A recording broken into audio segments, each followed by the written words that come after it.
Ambassador John Martinez stepped off the transport shuttle and onto the deck of the UE's Horizon. The massive ship hummed with quiet energy as it drifted through space toward the most important meeting in human history. Martinez carried a simple briefcase containing Earth's formal application to join the Galactic Federation. After 30 years of detecting alien radio signals and 20 years of preparation, humanity was finally ready to take its place among the stars. Captain Lisa Roberts greeted Martinez at the airlock. She was a tall woman with short brown hair and steady blue eyes that had seen combat in the Mars colonies.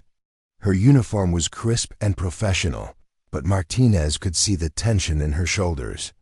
This mission would either open the galaxy to humanity or mark them as unwelcome outsiders. "Welcome aboard, Ambassador," Roberts said, extending her hand. "We'll reach the Council Station in 6 hours. Are you ready for this?" Martinez shook her hand firmly. He was 52 years old and had spent most of his career negotiating treaties between Earth nations. Nothing in his experience compared to speaking for his entire species, but someone had to do it. "As ready as anyone can be, Captain." "How are your people handling the pressure?" "They're professionals," Roberts replied as they walked through the ship's corridors. "Dr. Collins is excited to meet real aliens. Chief Brooks is worried about security. Ryan keeps checking his weapons. Even though we're supposed to be on a peaceful mission." The ship's medical bay held their xenobiologist, Dr. Peter Collins. He was a thin man with wild gray hair who had spent decades studying the few alien artifacts humanity had recovered from crashed probes. When he saw Martinez, his eyes lit up like a child on Christmas morning. "Ambassador, this is incredible," Collins said, gesturing at his computer screens. The scans we're getting from the station show at least 12 different species. 12 different evolutionary paths, different biologies, different ways of thinking. We're about to make contact with a civilization that spans hundreds of worlds. Martinez smiled at the scientist's enthusiasm. "What can you tell me about them?" Collins pulled up several images on his main screen. The Zephyrians appear to be the current leaders. Tall, blue-skinned, very formal in their communications. They've been sending us detailed protocols about proper behavior during the meetings. The Krotek seem to be their military arm. Large, reptilian, probably descended from predators based on their bone structure. And the others? The ethereal. Collective is the most mysterious.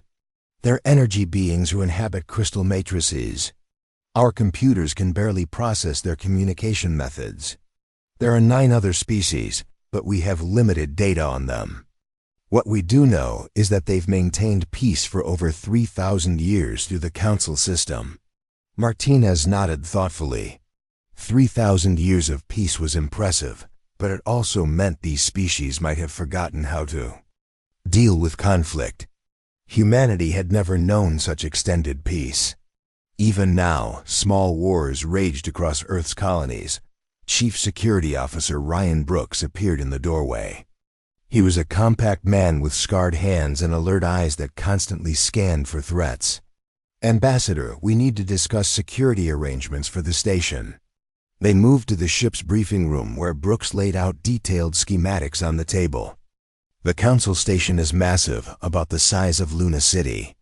Multiple species, different atmospheric requirements, lots of places for trouble to hide. My Marines are good, but we'll be outnumbered about 1,000 to 1. The invitation specifically states that we're welcome and protected by Council law, Martinez said. They've been at peace for millennia. Why would they harm us? Brooks gave him a look that suggested he'd heard such optimism before, usually right before things went badly wrong. "Sir, respectfully, we don't know these people. We don't know their customs, their laws, or what might offend them. My job is to keep you alive, and I'd prefer to do that with live Marines rather than good intentions." Martinez understood the man's concerns, but this mission's success depended on showing trust. "Keep your people ready, Chief, but remember, we're diplomats first." We want to join their community, not conquer it. Dr. Amanda Foster entered the room, carrying a thick folder of cultural analysis reports. She was a tall woman with graying hair who had spent her career studying human societies. Now she faced the challenge of understanding 12 alien cultures simultaneously. Ambassador, I've been reviewing the preliminary cultural data, Foster sighed, taking a seat at the table. There are some concerning patterns. The Council operates on strict hierarchies, based on species age and technological development. Newer species are expected to serve apprenticeships lasting centuries before gaining full membership. How long? Martinez asked. For humanity, they're suggesting a probationary period of 500 years. The room fell silent. 500 years meant that everyone currently alive would be dead before Earth gained true representation. It meant humanity would spend 20 generations as junior partners in a system they had no voice in shaping. Kevin Turner, their trade specialist, whistled softly. 500 years of economic dependence. They'd control our resources, our trade routes, our entire development. We'd essentially become a client state. Martinez felt a cold knot forming in his stomach. What are alternatives? Foster consulted her notes. According to their preliminary communications, we can accept probationary status, withdraw our application entirely, or attempt to negotiate different terms. However, they've made it clear that their system has worked for 3 millennia, and they see no reason to change it for one new species.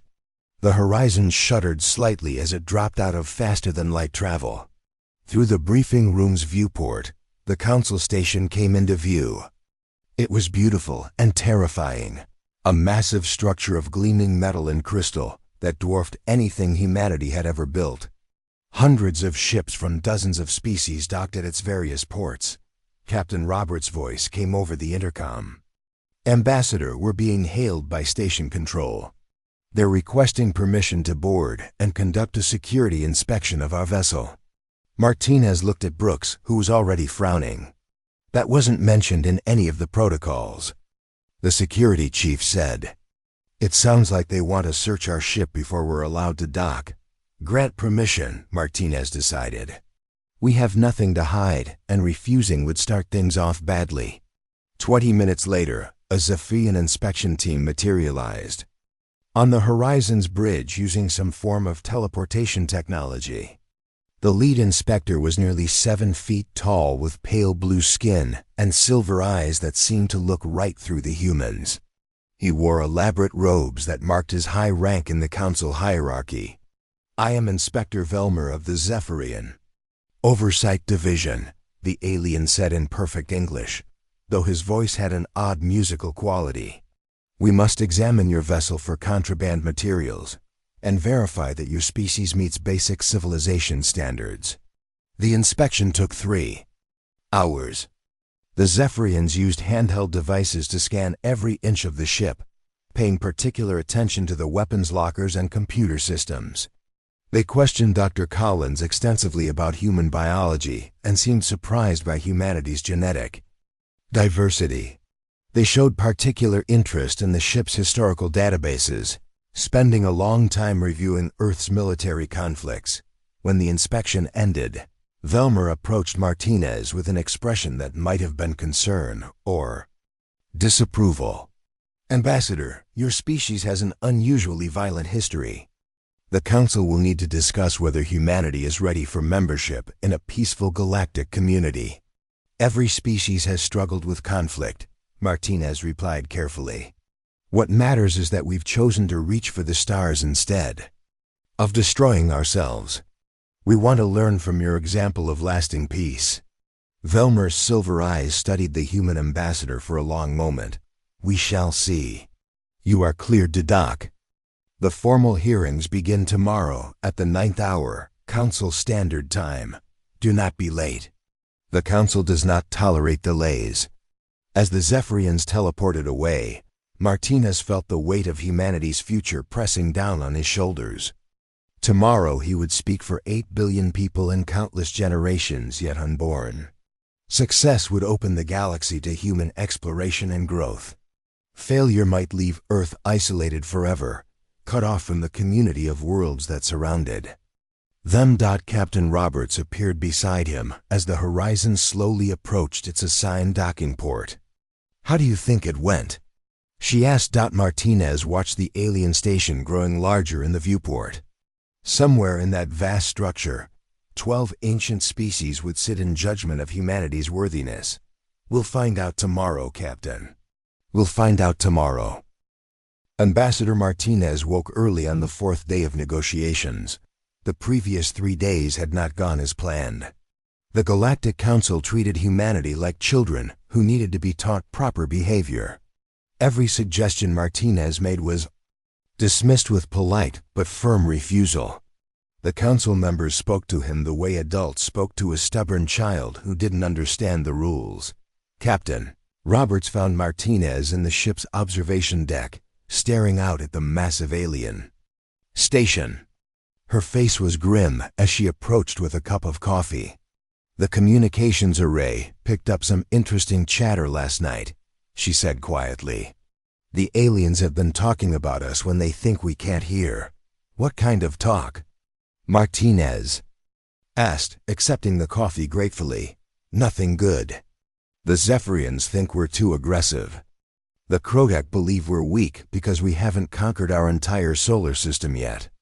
The ethereal collective sees us as a potential disruption to their perfect order." Roberts sat down beside him. "Ambassador, I don't think they ever intended to accept us as equals." Martinez had reached the same conclusion, but hearing it from Roberts made it feel more real. "The probationary period they're offering is just a polite way of saying no. 500 years of following their rules while they strip mine our resources and control our development." "What are you going to tell them today?" Martinez stood up and straightened his diplomatic uniform. "The truth. That humanity didn't travel across the galaxy to become anyone's junior partner. We came here seeking friendship and cooperation between equals." 2 hours later, Martinez stood before the full Galactic Council in their massive chamber. The room was designed to intimidate, with the 12 species arranged in a circle around a single chair where the petitioner was expected to sit. Each species had their own section with appropriate atmosphere and lighting. The humans felt very small in the enormous space. Chairman Veltar of the Zephyrians called the session to order. His voice echoed through the chamber as he spoke. "The council will now hear the final statement from the human representative before we vote on their application for membership." Martinez remained standing instead of taking the offered chair. This small act of defiance caused murmurs throughout the chamber. "Honored members of the council, I stand before you not as a supplicant, but as the voice of a free people. Humanity seeks membership in your federation as equals, not as subjects."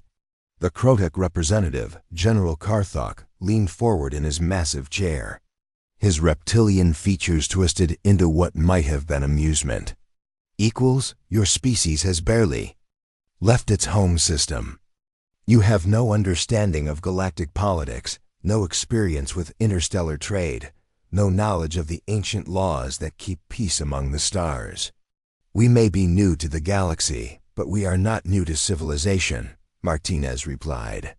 "Humanity has built great societies, created beautiful art, made incredible scientific discoveries, and yes, we have fought wars. But we have also made peace. We have learned to work together despite our differences." The ethereal collective's representative, a being of pure energy contained within a crystal matrix, spoke in a voice like wind chimes. "Your species shows disturbing patterns of violence and aggression. Your historical records reveal constant warfare, genocide, and destruction. How can we trust such a species with membership in our peaceful federation?" Martinez had expected this argument. Every species has darkness in its past. The question is whether we learn from it or repeat it. Humanity chose to reach for the stars instead of destroying itself. We could have used our nuclear weapons to end our civilization, but instead we used nuclear energy to power our ships and explore the universe. Chairman Veltar raised one elegant blue hand for silence. The human speaks of equality, but equality must be earned through patience and wisdom. The probationary period allows your species to learn proper behavior and integrate slowly into galactic society. It is for your own protection as much as ours. Protection from what? Martinez asked.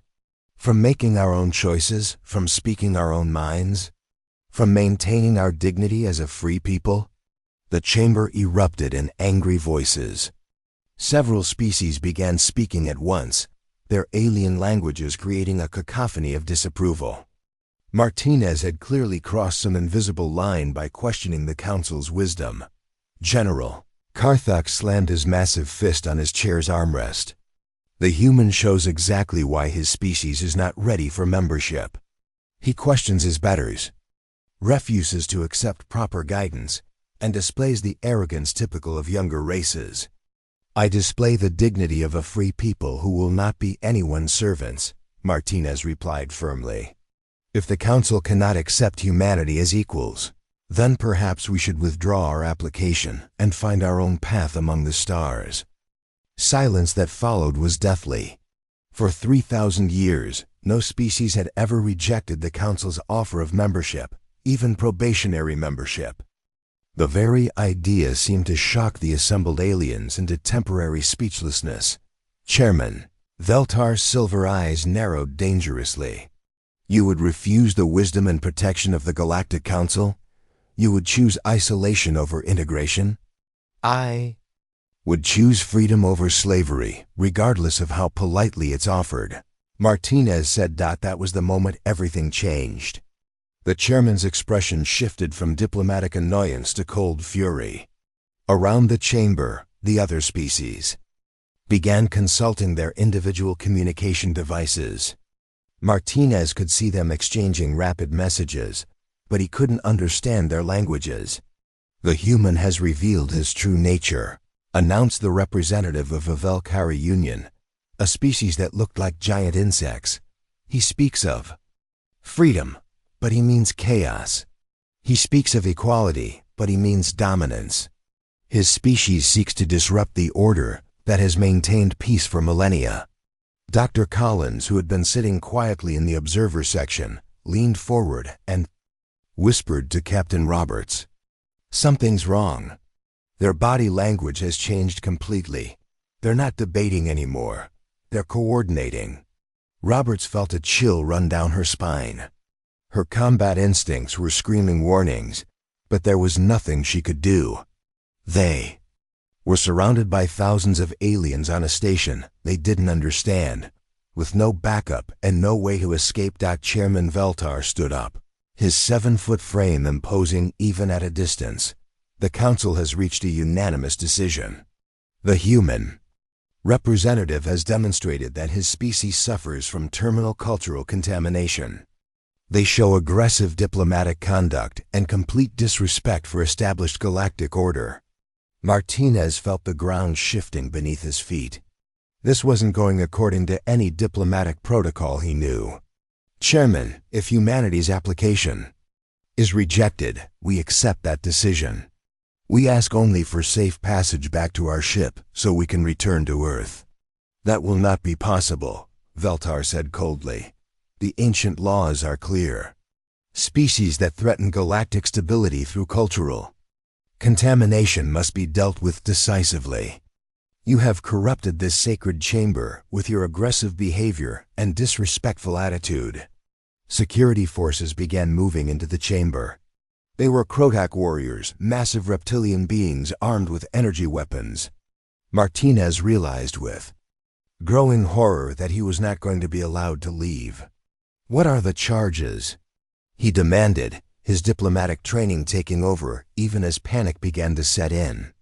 Cultural contamination of a sacred diplomatic space, Veltar announced. Aggressive conduct toward your betters. Refusing to accept proper guidance from elder species. Attempting to disrupt the galactic order that has maintained peace for 3,000 years.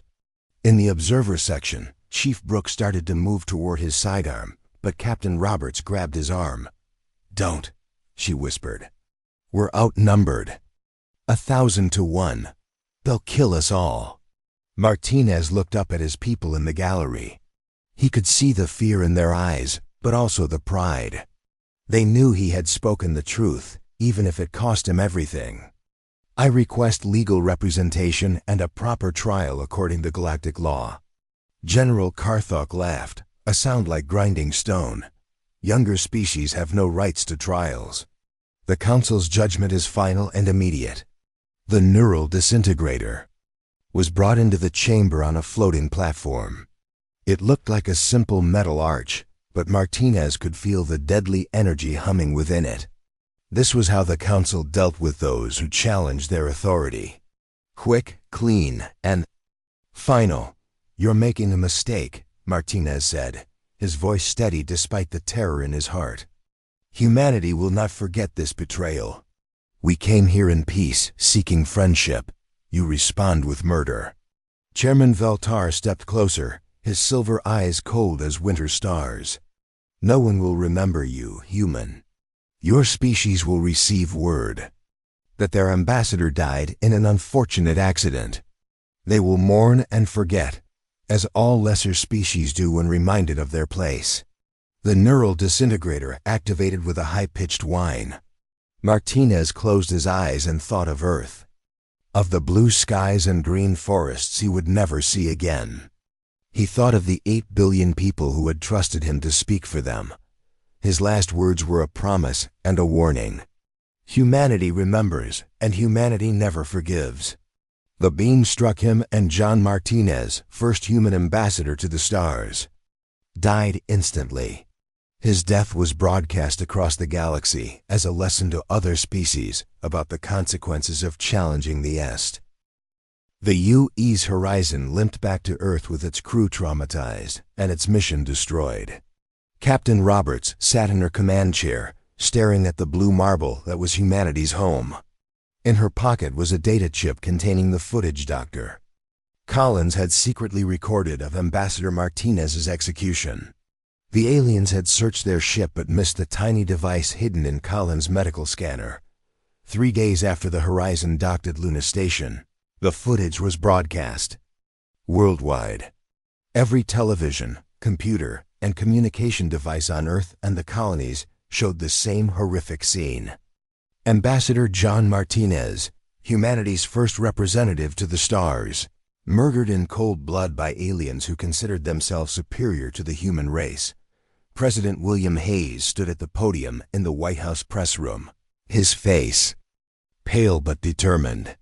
Behind him, the footage played on repeat, showing Martinez's final moments. The president's voice was steady, but those who knew him could hear the rage burning beneath the surface. "My fellow humans, what you have witnessed is an act of unprovoked murder against a man who sought only peace and friendship with our galactic neighbors. Ambassador Martinez died because he refused to accept that humanity should be treated as a lesser species. He died defending the dignity and freedom of every human being." The reaction was immediate and overwhelming. Riots broke out in major cities as angry crowds demanded justice. Military recruitment offices were flooded with volunteers wanting to join the fight against the aliens. The stock markets crashed as investors panicked about humanity's future, then soared as defense contractors received massive government orders. General Patricia Stone arrived at the Pentagon at dawn the next day to find protesters already gathering outside. Some carried signs reading, "Remember Martinez," while others demanded immediate military action against the Galactic Council. Stone had spent 30 years in the military, fighting in the colony wars and the resource conflicts of the outer planets.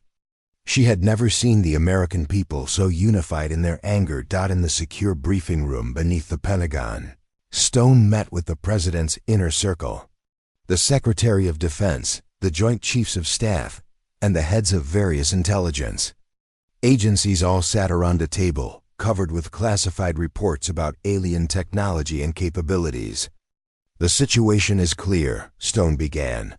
pulling up tactical displays on the room's main screen.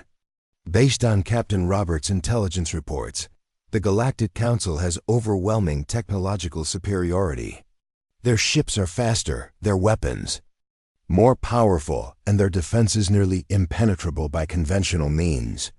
Secretary of Defense Robert King leaned forward, his weathered face grim. "So what are our options, General? Do we just accept that our ambassador was murdered and hope they leave us alone?" "No, sir," Stone replied firmly. "We have one advantage the aliens don't expect. They've been at peace for 3,000 years. They've forgotten how to fight a real war. They execute diplomats and expect their enemies to submit. They have no idea what humanity is capable of when we're truly threatened." The president studied the alien ship schematics on the screen. "What do you recommend, General?" "Total war, sir. Not a police action, not a limited engagement, but complete and utter destruction of the Galactic Council and any species that supported Martinez's murder. We make them pay such a terrible price that no alien will ever again consider humans to be weak or inferior." The room fell silent as the implications sank in. They were talking about war against an entire galactic civilization, species that had technology humanity could barely understand. It seemed impossible, but the alternative was accepting that humans were second-class citizens in their own galaxy. Dr. Nicholas Kane entered the briefing room, carrying a thick folder marked with the highest security classifications. Kane was a thin, intense man who had spent the last 20 years working on humanity's most secret weapons projects. His pale eyes held the look of someone who had seen too much classified material. "Mr. President, I need to brief you on Project Nemesis," Kane said, opening his folder. "We've been developing weapons for potential alien contact scenarios since we first detected their radio signals. The project has 3 main components." Kane activated a holographic display showing various weapon systems. "First, we have antimatter warheads with yields up to 50 gigatons. Second, we've developed AI-controlled hunter-killer drones that can operate independently for years. Third, and most importantly, we have the Genesis virus." "What exactly is the Genesis virus?" the president asked. Kane's expression grew even more serious. "A biological weapon designed to target alien physiology. We've been studying the few alien samples we recovered from crashed probes over the years. The virus attacks cellular structures that are common to most oxygen-breathing species, but harmless to humans. It's essentially a plague that kills aliens, but leaves humans untouched." The president stared at the scientist. "You created a weapon that could wipe out entire alien species?" "Sir, we created a weapon that could save the human race if we were ever faced with extinction. After what happened to Ambassador Martinez, I believe that time has come." Admiral Susan Clark, commander of the Terran Space Fleet, spread out fleet deployment charts on the table. Clark was a tall woman with iron-gray hair who had commanded ships in the asteroid belt conflicts.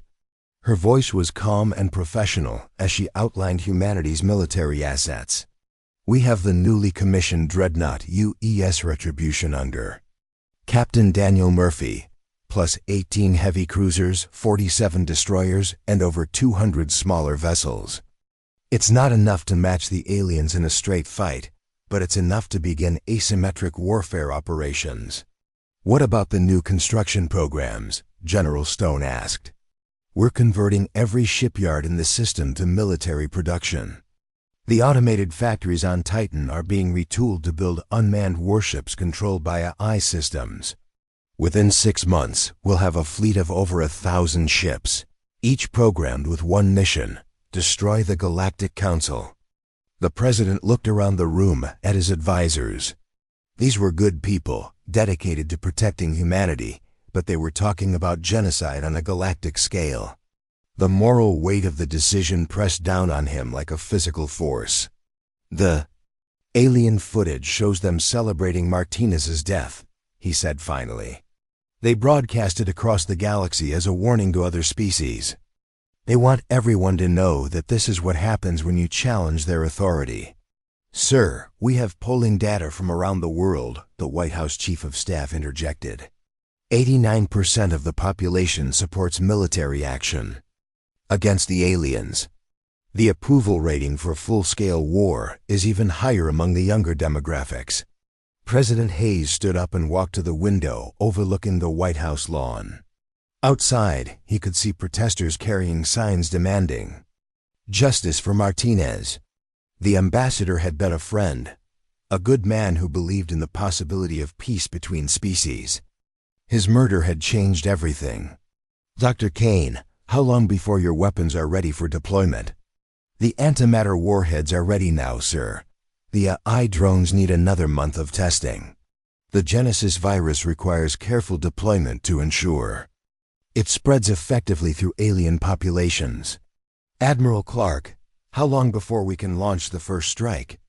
With current assets, we could begin operations within 2 weeks. The Retribution and her escorts are already loaded with antimatter torpedoes.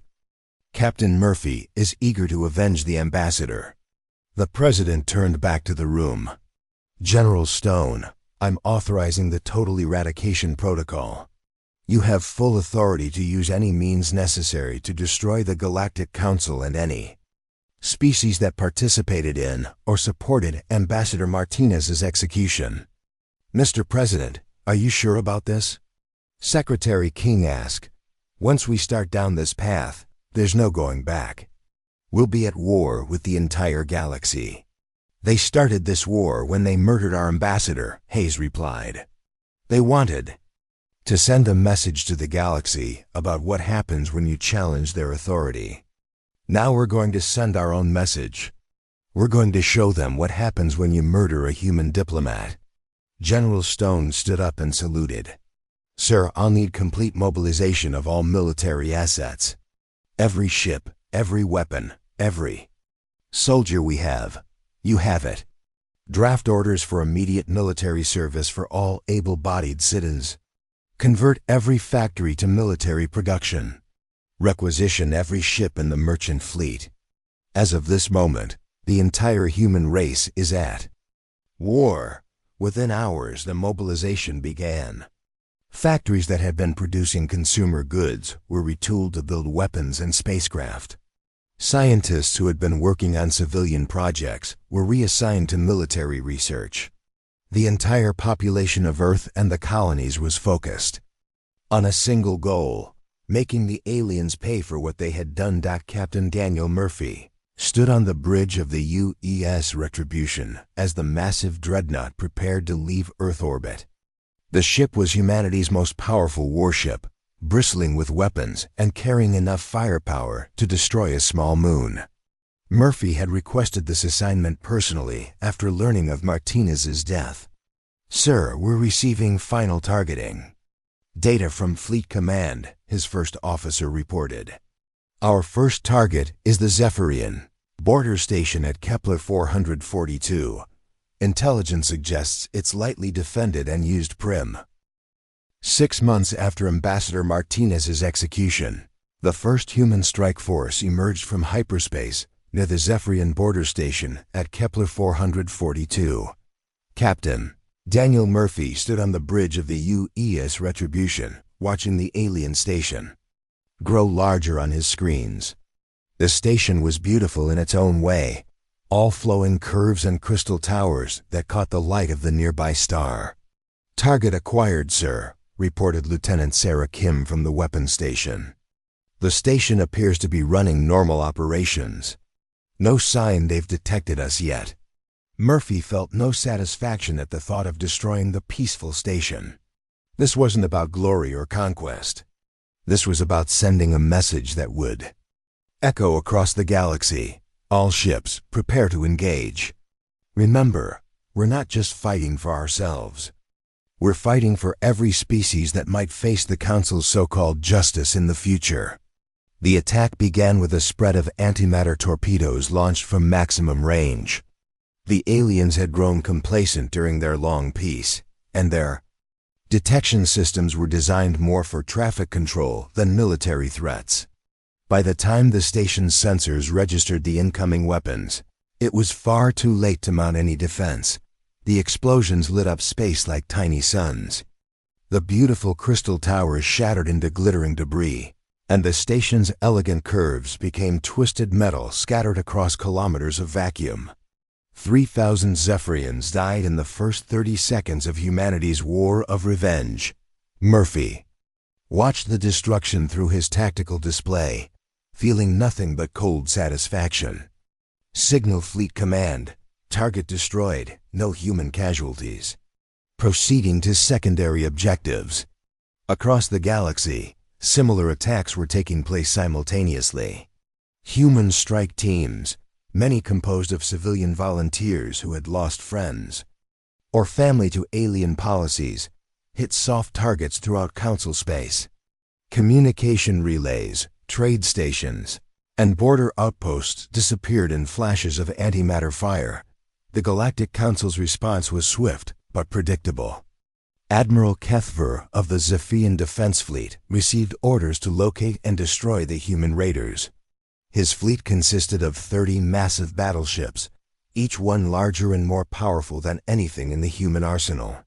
The ships had not seen combat in over 1,000 years, but their crews were confident in their technological superiority. Captain Helen Torres commanded the UE's Vengeance, a stealth destroyer that had been tracking the Zephyrian fleet for 3 days.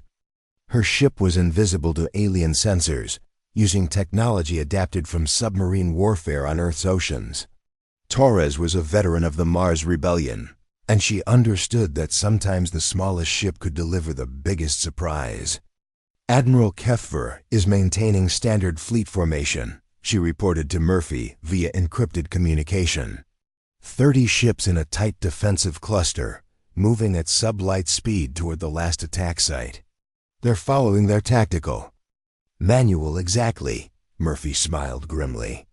Human military doctrine had been written by people who understood that the enemy always gets a vote in your plans. Alien doctrine appeared to have been written by people who had forgotten that anyone might disagree with them. Execute Operation Hornet Nest, Murphy ordered. Torres acknowledged the command and began her approach. The Vengeance carried only 12 antimatter torpedoes, but she wouldn't need more than that. The alien fleet was flying in perfect formation, their shields overlapping in a defensive pattern that would have stopped any conventional attack. Unfortunately for them, antimatter wasn't conventional. The first torpedo detonated in the exact center of the Zephyrian formation. The blast created a massive electromagnetic pulse that overloaded the aliens' electronic systems and temporarily blinded their sensors. The remaining 11 torpedoes struck before the aliens could react, each one targeted at a different ship's reactor core. 11 Zephyrian battleships died in the space of 10 seconds. The survivors found themselves scattered, confused, and facing an enemy they couldn't even see. Captain Torres had already vanished back into the darkness between the stars, leaving behind only wreckage and the beginning of alien panic. On the Krodak homeworld of Karthak, General Breakter received the first reports of human attacks with disbelief. The Krodak were a warrior species, proud of their military traditions and confident in their strength. The idea that the pathetic humans could threaten their mighty empire seemed impossible. How many ships did the humans use to destroy Admiral Kethver's fleet? Breakter demanded of his intelligence officers. Unknown, sir. Possibly only one. The survivors report that they never saw the attacking vessel. Breakter roared in frustration, his massive reptilian form towering over the smaller aliens in his command center. One ship destroyed 11 battleships? These reports are impossible. Sir, we're also receiving reports of biological contamination at several military bases. Our soldiers are falling ill with an unknown disease.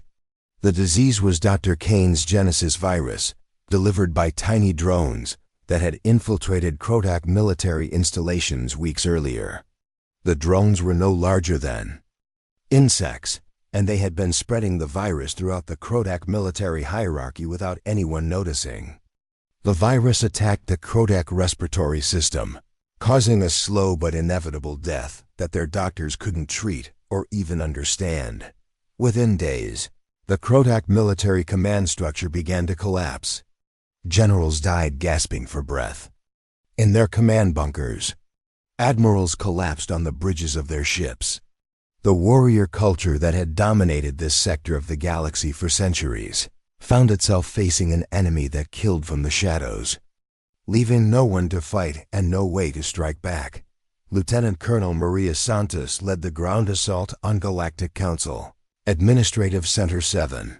Santos was a tough woman who had grown up in the slums of New Detroit and joined the Marines to escape poverty. Now she found herself commanding the first human soldiers to set foot on an alien world in a combat role. The Council's security forces were unprepared for ground combat. Their weapons were designed for crowd control and ceremonial purposes, not for fighting soldiers who had trained for war since childhood. Santos and her Marines moved through the administrative complex like a storm of violence, their powered armor shrugging off alien defensive fire while their weapons cut through enemy positions with devastating efficiency. "Resistance is minimal," Santos reported to her command ship. "The aliens have no idea how to fight a real ground war. Their security personnel surrender as soon as they take casualties." The administrative center contained the Council's complete files on every species in their jurisdiction. Santos's intelligence team downloaded terabytes of data about alien weaknesses, military capabilities, and political structures. This information would prove invaluable in the months to come as humanity planned its campaign of total destruction. Meanwhile, the Ethereal Collective attempted to open diplomatic channels with Earth. Their representative, a being of pure energy called Luminar, transmitted a message directly to President Hayes offering to negotiate an end to hostilities. "Great leader of the human species," the message began. "The Ethereal Collective acknowledges that the execution of your ambassador may have been premature. We are willing to discuss restoration of diplomatic relations and compensation for your loss." President Hayes' response was broadcast across every communication channel in Council space. His words were simple, direct, and terrifying in their finality. "You had your chance for diplomacy. You chose murder instead. Now you face the consequences. There will be no negotiation, no surrender, no mercy. Every species that participated in or supported Ambassador Martinez's execution will be destroyed completely. This is not a war for territory or resources. This is extinction." The message sent shock waves through the Galactic Council. For 3,000 years, wars had been fought for limited objectives with negotiated settlements. The concept of total extermination warfare was so alien to their thinking that many species couldn't process the threat.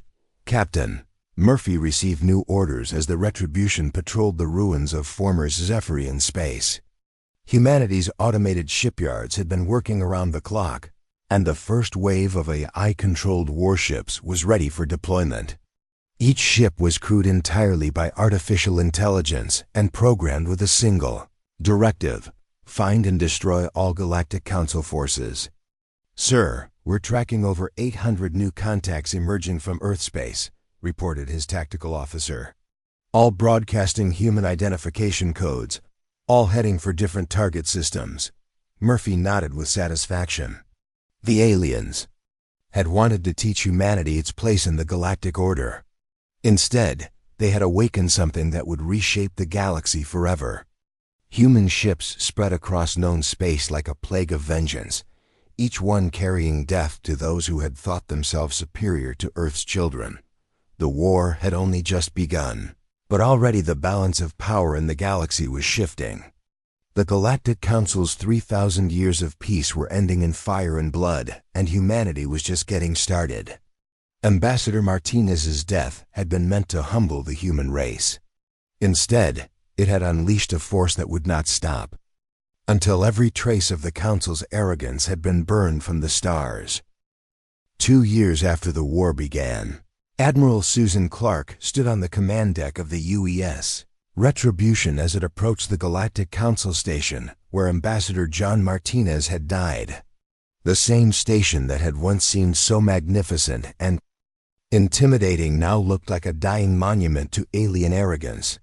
Sections of the massive structure were dark and lifeless, damaged by months of human attacks and abandoned by fleeing alien populations. The Zephyrian homeworld was a smoking ruin. Human orbital bombardment had turned their beautiful crystal cities into fields of glass and ash. The few survivors lived in underground shelters, emerging only to surrender to human ground forces. The proud blue-skinned race that had considered themselves the galaxy's natural leaders now existed only as refugees, begging for mercy. Captain Daniel Murphy had been promoted to Admiral after his successful campaign against the Zephyrian fleet. He now commanded a battle group of 50 ships, all bearing the scars of continuous combat. His crews were veterans who had seen the elephant, as old soldiers used to say. They had watched alien worlds burn and felt no pity for those who had murdered their ambassador. Admiral, we're receiving surrender transmissions from the remaining Council species, reported Lieutenant Kim from the communications station. The Valkyrie Union is offering complete capitulation. The Thermian Republic wants to negotiate terms. Even the Kodak survivors are asking for mercy. Murphy studied the tactical display showing the positions of human fleets throughout the galaxy. Red icons marked destroyed alien worlds, while blue showed systems now under human control. After 2 years of total war, humanity controlled over 60% of known space. Any response from the Ethereal Collective? Murphy asked. No, sir. Their crystal cities went dark 3 months ago.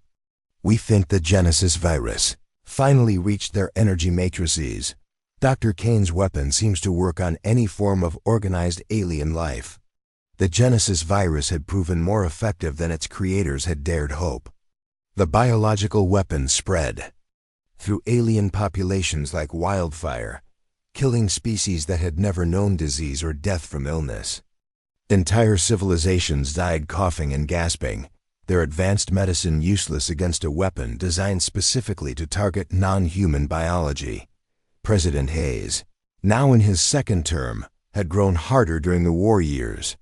The man who had once been a politician seeking compromise had become a war leader demanding total victory.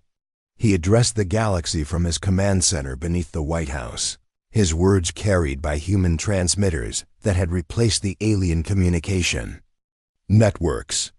People of the galaxy, the Galactic Council's reign of terror is ending.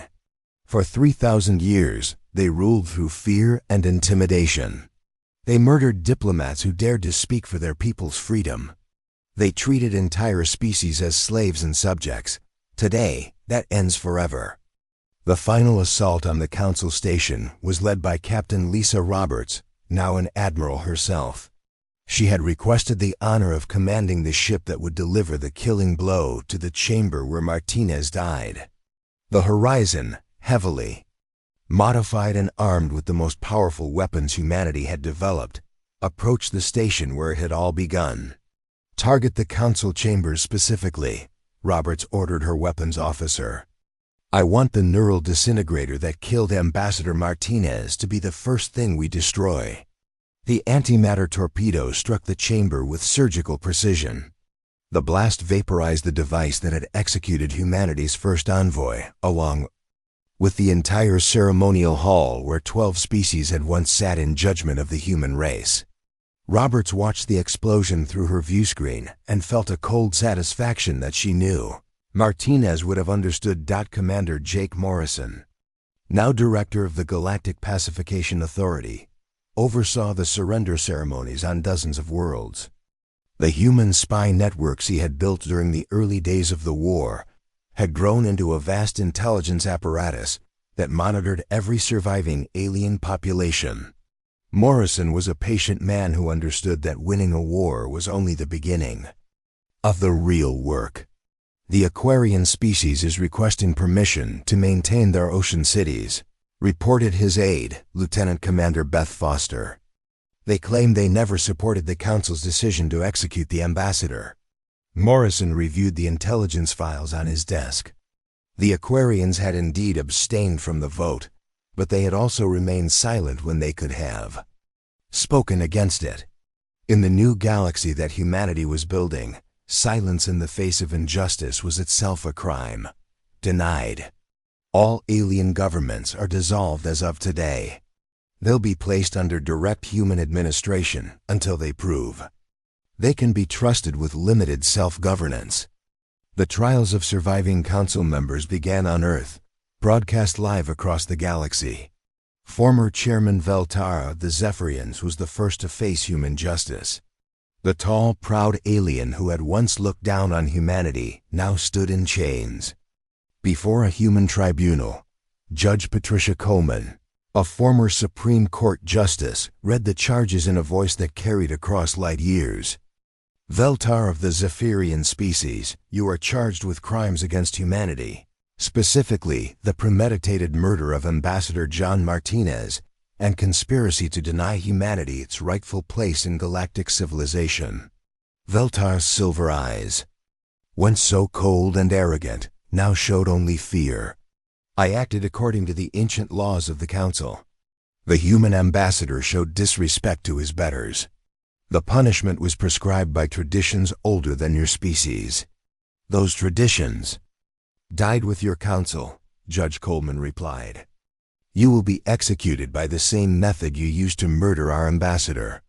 Neural disintegration, broadcast across the galaxy so that every surviving alien knows the price of murdering human diplomats. The execution took place in the rebuilt council chambers, now serving as humanity's galactic courthouse. Veltar died as Martinez had died, his final moments transmitted to every world in human space. The message was clear: humanity remembered, and humanity's justice was final. General Patricia Stone, now serving as Earth's first galactic governor, established the new order from her headquarters on the former council station.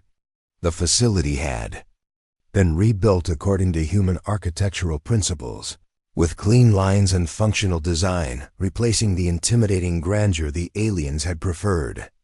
The Terran hegemony will govern this galaxy according to human principles, Stone announced to the assembled representatives of surviving alien species. Freedom, equality, and justice for all species who accept human authority. Those who resist will face the same fate as the Galactic Council. Dr. Nicholas Kane continued his research in the ruins of alien laboratories, studying their technology and adapting it for human use. The Genesis virus had been his greatest success, but he was already working on new weapons for the human arsenal. The galaxy was vast, and there might be other threats beyond known space. We've learned much from studying alien biology, Kane reported to President Hayes during their weekly briefing. Their overspecialization made them vulnerable to targeted biological weapons. Humanity's genetic diversity is actually a significant military advantage. The Martinez Memorial was dedicated on Earth 5 years after the ambassador's death. The ceremony was attended by representatives from every human colony and military unit in the galaxy. An eternal flame burned in the center of the memorial, fed by gas from the ruins of the Zephyrian homeworld. Admiral Roberts, now retired, stood before the memorial's inscription as she did every year on the anniversary of Martinez's execution. The words were simple but powerful: in memory of those who died seeking peace, and in honor of those who delivered justice. Captain Emily Grant, Roberts' former aide, now commanded the Memorial Guard. Admiral, the President is asking if you'd like to speak at the ceremony. Roberts shook her head. The memorial speaks for itself. John Martinez wanted peace between species. We gave him justice instead. The galaxy had indeed changed beyond recognition. Human ships patrolled every system. Human laws governed every world. And human authority was absolute from the core worlds to the outer rim. The species that had once considered themselves humanity's superiors now lived as subjects of the Terran hegemony. Some aliens adapted to the new order, accepting human rule and finding places in the new galactic society. Others retreated to isolated worlds, nursing their hatred and planning futile rebellions that were quickly crushed by human forces. A few species, like the Krotuk, had been reduced to such small numbers that they faced extinction within a generation. President Hayes, now serving his third term, reflected on the war's outcome during a private moment in the Oval Office. The weight of genocide pressed on his conscience, but he had made his choice years ago when he authorized the Total Eradication Protocol. "We didn't start this war," he told his chief of staff. "We sought friendship and cooperation." They responded with murder and contempt. Everything that happened afterward was their choice, not ours. The human race had indeed taken its place among the stars, but not as the junior partners the Galactic Council had envisioned. Humanity ruled the galaxy now, and every alien species lived or died according to human will. The lesson of Ambassador Martinez's death had been learned by every civilization in known space. Humanity remembered its friends, but it never forgave its enemies. Admiral Roberts made her final visit to